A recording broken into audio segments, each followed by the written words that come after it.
All right. Well, good morning, and hope you are having a good start to your Thursday. So I'll just dig in here, and if as we look at our agenda, we are going to be focusing on the Second World War.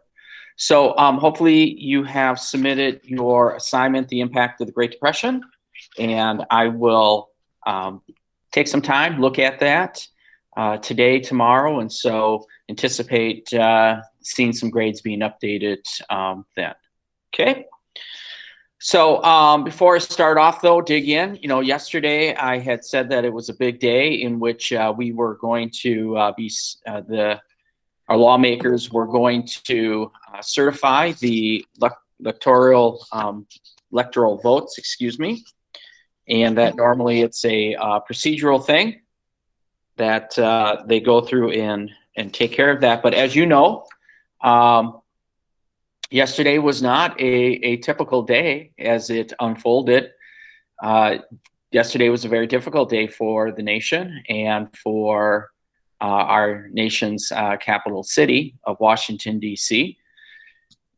This procedural process of certifying the electoral votes is typically just procedural, following what has been done in the past, but it was disrupted by a protest, a violent protest, and that this protest actually breached our Capitol building, which of that type of a breach, we haven't seen that probably since the War of 1812 when the British stormed into the Capitol building there. But still, that process was halted. And so we know that protest, we have experienced protest in this past 12 months, and we know that protest is part of our DNA as the nation, and that but it's peaceful protests that really is what we tend to advocate.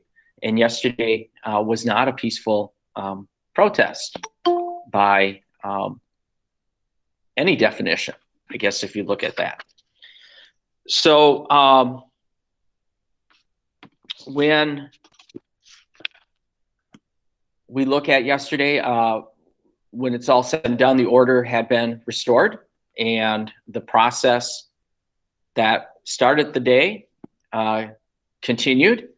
And at the early hours of the morning, certification had occurred. So you can say that one of our processes of the democratic process has endured the difficult moment. And so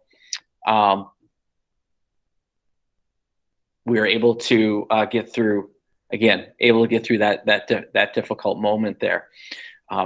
I had watched the beginning of the certification process because I'm a political junkie, and then saw the events unfold on television, and it definitely hit some emotions. And later in the evening, I did get back and watched the certification process restart itself a little bit. I didn't stay up all, but I saw a little bit of it, what was going on in the House and in the Senate with that. So, we're going to know over the next few days a little bit more about that event, and if there are going to be any types of consequences that go along with that type of a protest. And so again, we may have experienced the range of emotions, but ultimately at the end of the day, we're safe, and we're going to be able to move forward with it. All right. So I had a little bit of moment to share and reflect on yesterday. I do encourage you, if you would like, either unmute and share your thoughts, or put into the chat your thoughts. Just bear in mind that, we need to be a little sensitive, but you are able to share your views.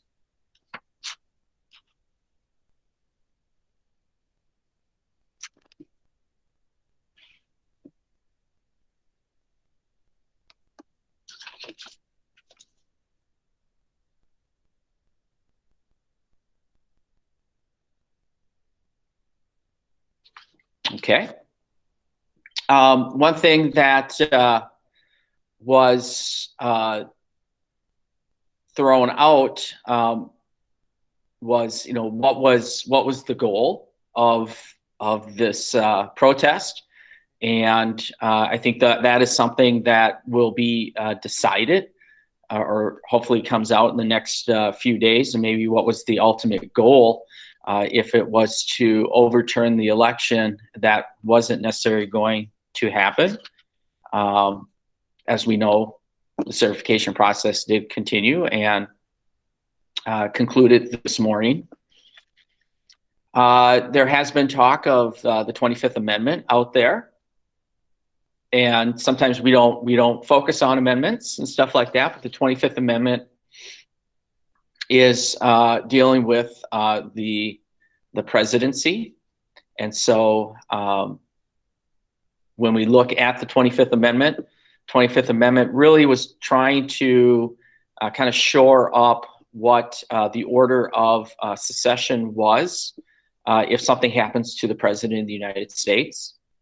And in that amendment, there are a number of articles, and we've actually used some of those articles since it was put into practice. I want to say 1967. Again, this was on the heels of the assassination of President Kennedy. And so the first one was in regards to if a president dies in office or resigns, the vice president takes over. And, that happened.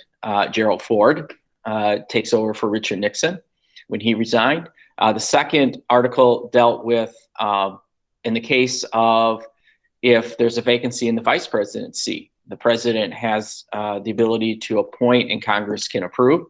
And that also has happened when Richard Nixon's vice president had resigned. He appoints Gerald Ford.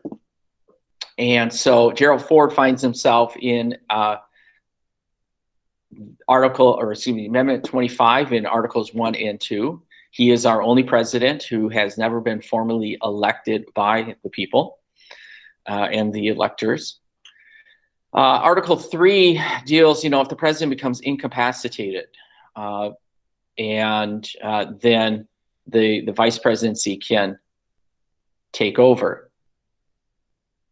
and temporary takeover. And we've seen that happen whenever a president has a medical procedure and has to go under and get sedated. That's typically when the VP takes over, and we've had some examples of that as well. Ronald Reagan would be an example. So then George Herbert Walker Bush would temporarily take over. But Article 4 is the one where if the president no longer is capable of fulfilling his duties, that one is being thrown out there. There is a potential, and again, it's being thrown out. It's a lot of rumors and stuff like that. So we want to throw that in there. But that requires the cabinet and the vice president to come to the determination that the president isn't fit to govern anymore. And then they need to get Congress involved as well. So that is the article that perhaps is being thrown out there. All right. And I see that there are some things put in the chat, and those I'll validate those points in that what you're saying.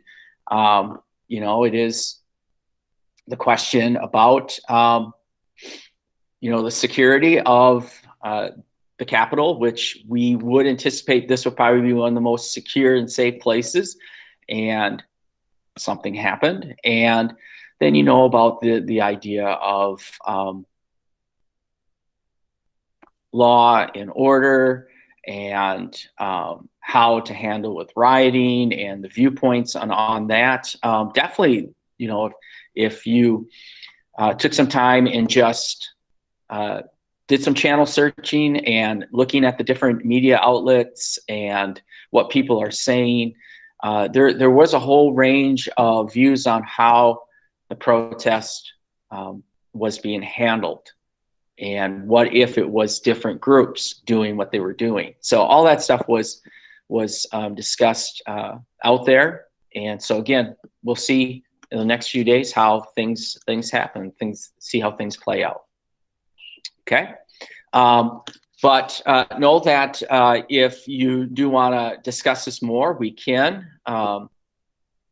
near the end of the class period if you want, or if you need to talk to someone, there is some support out there as well. But as a very wise person had told me, Walter, the sun is going to come up and we are going to be able to move forward.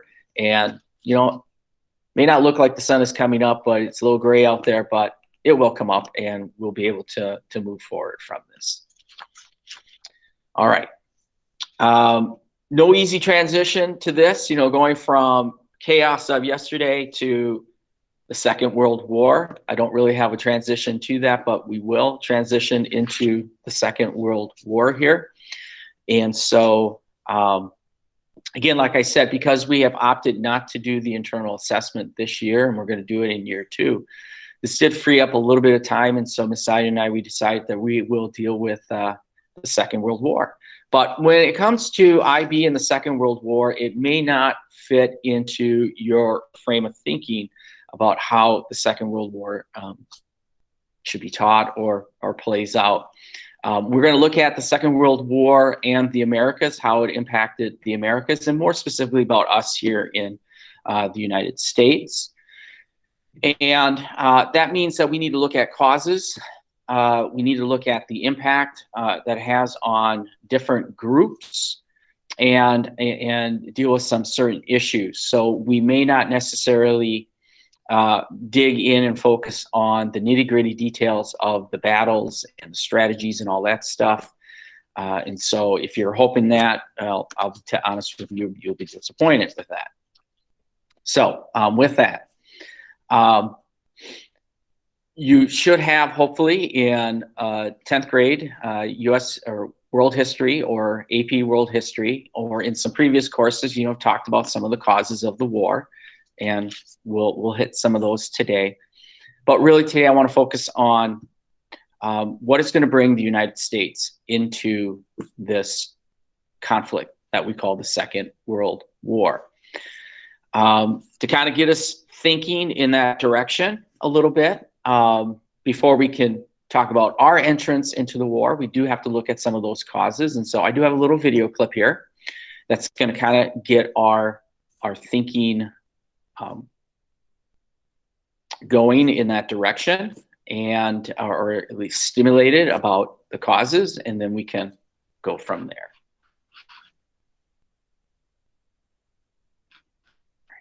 So let me get that clip.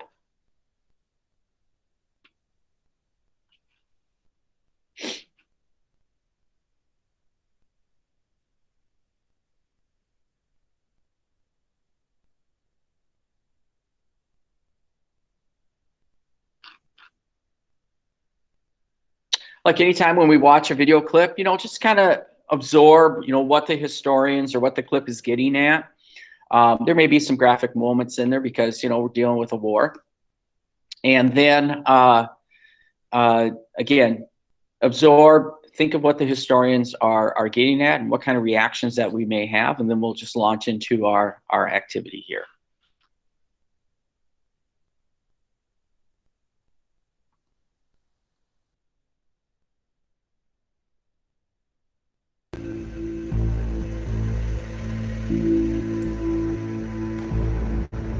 World War I leads to World War II as day follows night. By the end of World War I, everybody is looking to get advantage. World War I didn't really end in 1918. It brutalized an entire generation of Europeans. It brutalized an entire generation of people around the world. And it made them realize that war on this scale was not only possible, but actually thinkable.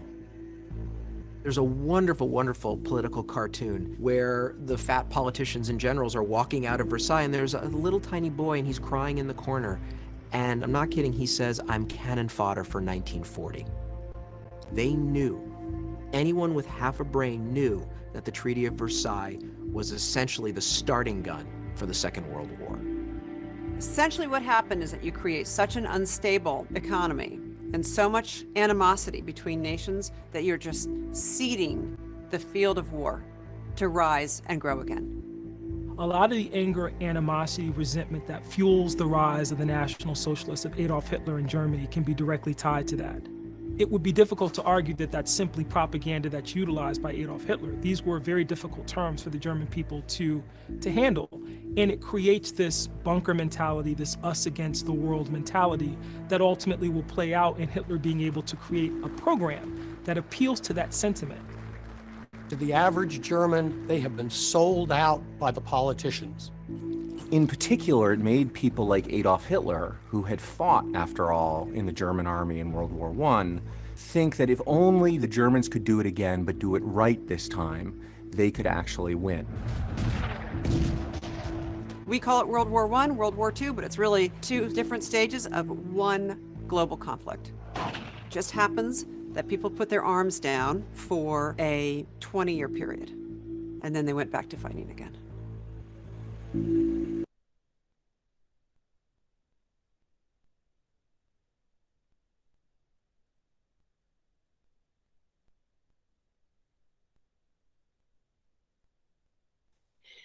Okay, well, those planes were definitely going at some place that would eventually bring the United States into this this global conflict here. All right, any quick kind of takeaways from that video?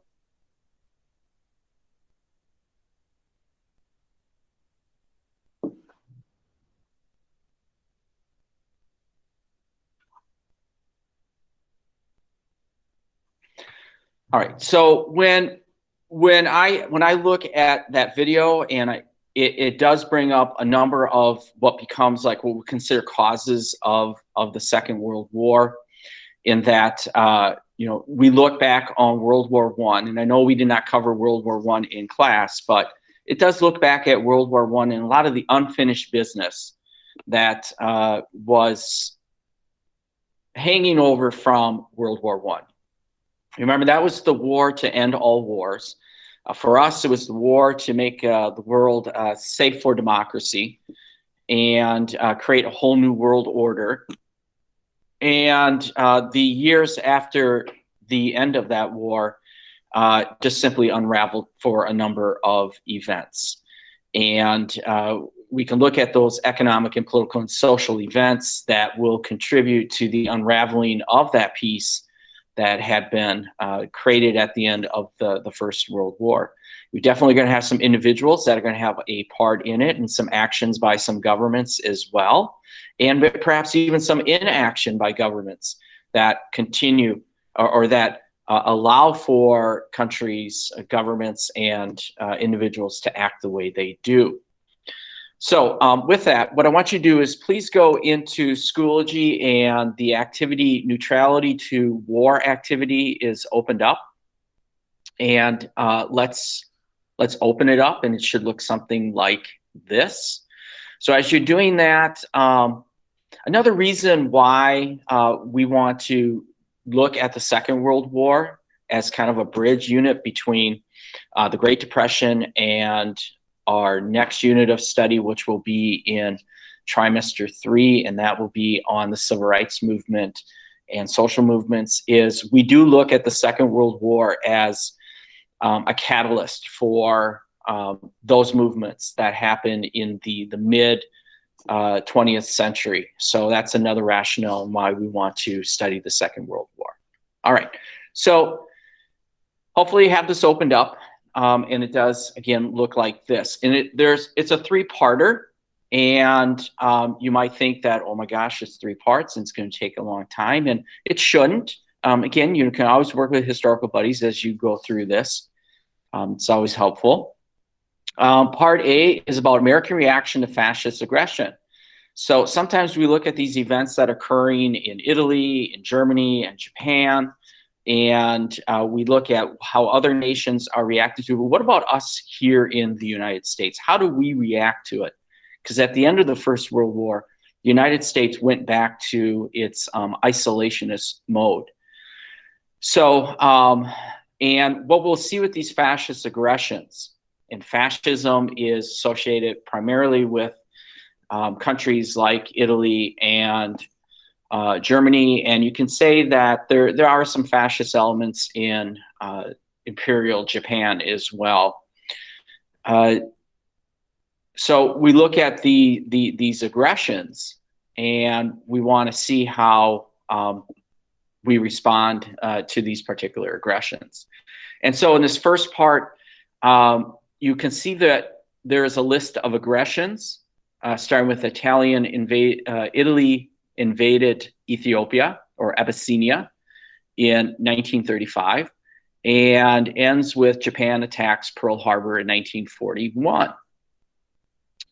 You can also see here from that, with that list down here, you have some responses. So you've got a jumbled list of responses.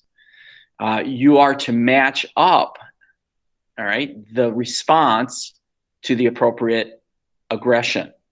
And you're going to use chapter 34 in your textbook, and I have attached that chapter to this assignment as well. And you look for those context clues as you're looking through and perusing through. You can get your skim on, or you can read the whole chapter you want. It's fascinating. But get your skim on and look for it. Or when in doubt, you can always GTS it, but sometimes it may not match up to it as well. We'll do a couple of these together before we go. And then you got a summary question. Which of the U.S. response to fascist aggression marked the turning point in moving the nation from neutrality to war? All right, we're in a neutral stance, gets us towards war.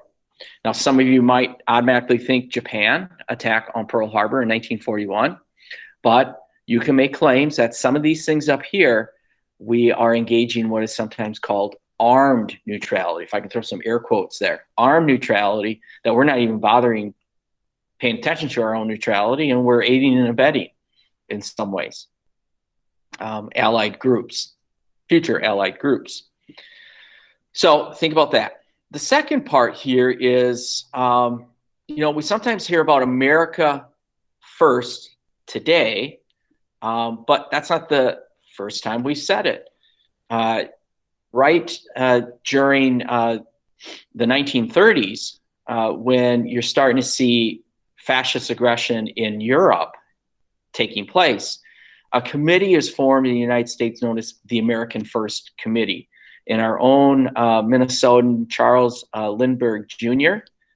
Is a key member of this committee. And I think we would be surprised that there are a number of future presidents that had also participated in this committee. But we've had a history as a nation of staying out of foreign conflict. And George Washington told us about that in his farewell address, that we really should stay out of foreign conflict. And for the most part, we had stayed out of it until we engage in the First World War. Not to say that we didn't fight wars in between 1796 and the First World War, because we know we have. We had the War of 1812, we had the Mexican-American War, we had the U.S. Civil War, we had the Great Plains War, we had the Spanish-American War. So we've had a number of wars. First World War is kind of a break, and we get involved in a European conflict. And then the Second World War as well. So historically, we've stayed out, we dealt with trade, all that stuff. However, the crisis in the 1930s in Europe and Asia will test definitely our nation. So I want you to analyze and take a look at why this committee was formed, what are their goals as a committee, and then also take a look at some sources. Like here you have a propaganda poster. So looking for that message there. And then also a cartoon, a political cartoon. And I think you'd be kind of intrigued by who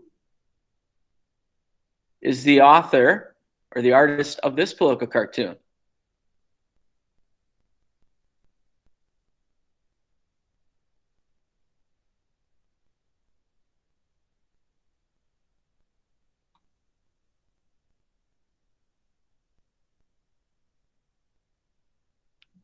if we look at who this author is, it's Dr. Seuss. Absolutely. The Cat in the Hat.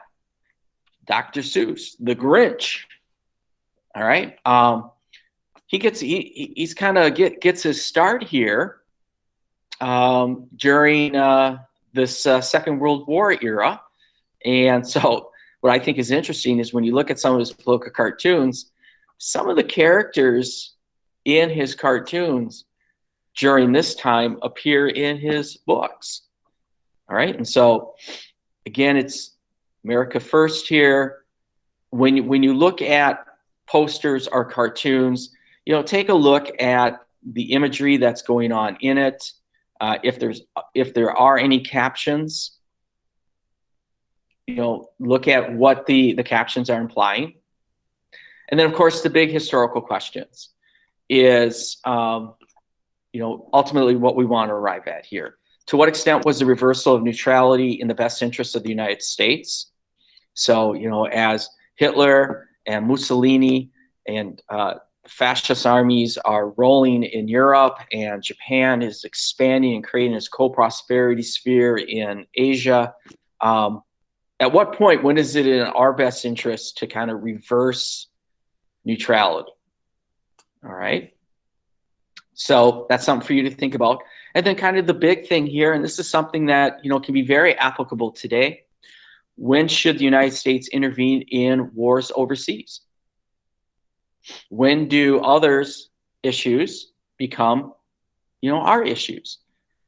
And what kind of consequences might there be for acting or not acting in wars overseas?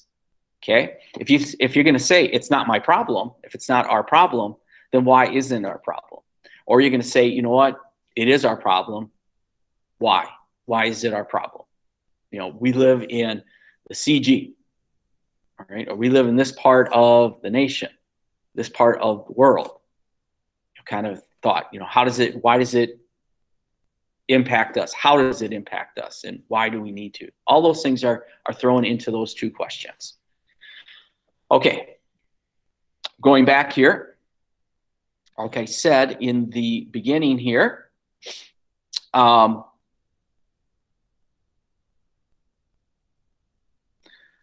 when you look at this activity, the first one is Italy invaded Ethiopia, Abyssinia in 1935. All right, and we have this organization called the League of Nations that really is supposed to be the kind of the peacemaker here and try to figure out solutions, and they're really struggling. But how does us in the United States, how do we respond to this?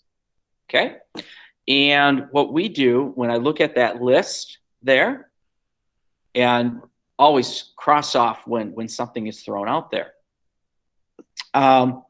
What the United States does is we respond by a neutrality act. I'm going to put this in the chat. I'm going to put this in the chat, so you're going to probably want to write this down. Neutrality act banning arms shipments to both sides and oil shipments to Italy.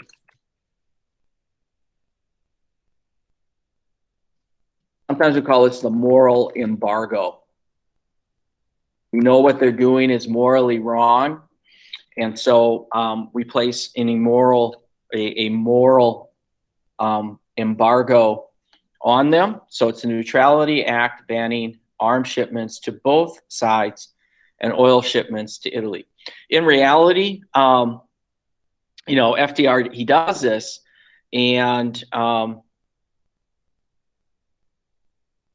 he's imposing this general embargo on trading in arms and war materials with the hope that it is going to prevent the United States from coming into it, and also to prevent American businesses. There we go. Prevents American businesses from profiting. And there was a concern that American businesses were profiting from the war effort in World War I. And so and there was a commission that was put together. It was called the Nine Commission. And our thought was, if we can prevent our businesses from engaging in activities with belligerent nations who are fighting, we can stay out of harm's way and we won't be dragged into the war. All right, so there's your one start. And of course, you know, the real easy one here is Japan attacks Pearl Harbor in 1941. And as a result of that is, you know, we know the U.S. Declares war on Japan. You know, it's game on for the United States. We had started preparing for the conflict. We had a peacetime draft or conscription act. We started expanding our selective or our military, and we were building up our armed forces as well. But one could say when the war actually started, it's going to take a little while for the United States to fully get its industrial complex going, but it's not going to take us that long. Okay, so there you go. You've got 2 things off your list. So now you just have to do, if I can count up, 1, 2, 3, 4, 5, 6, 7, 8. You just have 8 more to do. So we look at this as American reaction to fascist aggression in 10. You just have to do 8. All right. Any questions on that or anything that I might have said during this Google Meet?